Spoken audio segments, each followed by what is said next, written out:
Well, as you must know by now, the Associated Press, independent fact-checkers, Democratic Party officials, Dominion voting systems, and the Department of Justice have stated that there is no evidence of voter fraud in the 2020 presidential election. Yes, every state's voting system is unique to that state and not connected to any others. Yes, 5 key battleground states stopped counting on election night. No, it's never happened before. Yes, it happened at more or less the same time. Don't you people know coincidence when you see it? Take Georgia, for example. Now, for several hours, results from State Farm Arena in downtown Atlanta stopped counting, but there's an excellent reason for that: a burst water pipe. Here's video from that location. It's time-stamped. You can see all of the observers being cleared out due to the rising floodwaters.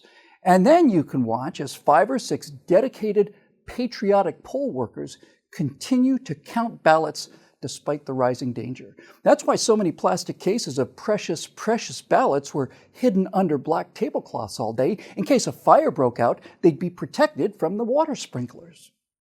Now, some of you have shamefully accused these people of election fraud, pointing out that there's 2 hours of uninterrupted video of people taking ballots from underneath tables and tabulating them at a rate of 3,000 per hour per machine. However, even if there were some minor irregularities, 3 machines counting 3,000 ballots per hour for 2 hours, unobserved, only comes to a mere 18,000 votes. But Biden won Georgia by a whopping 12,670 votes, so there.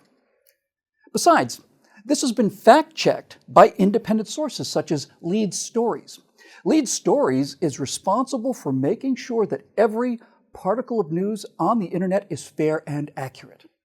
Now, you conservative loonies must think that this would require huge teams of research specialists, but you're wrong. Lead Stories was founded by 2 people, Martin Schenk and Alan Duke.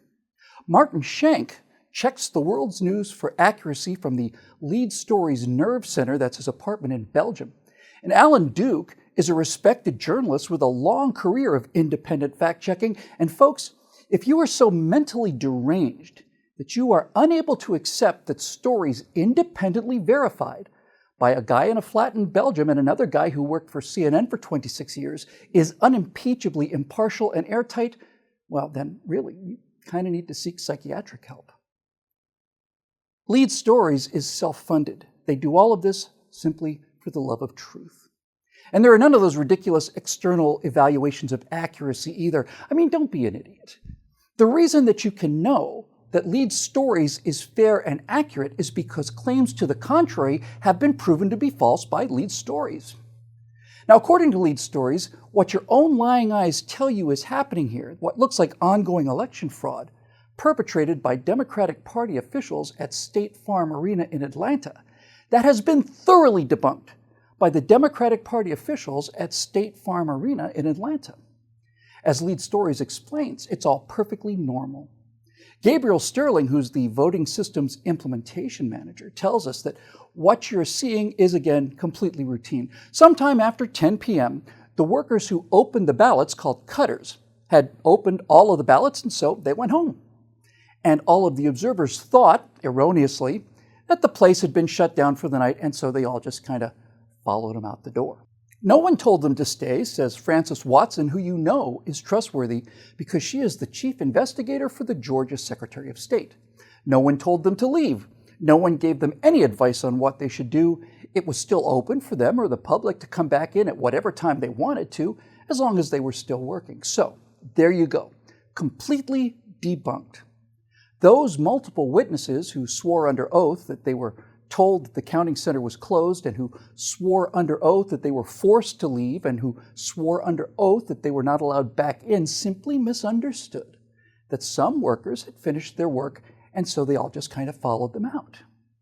Lead Stories goes on to explain that Georgia state law says that observers are entitled to observe the process, but they're not required to. It's not Gabriel Sterling or Frances Watson's fault if Republican observers mistakenly thought that this woman had repeatedly and strenuously announced that the center was closed and that everyone had to leave, when what she really had said was, "Cutters, you can go home now."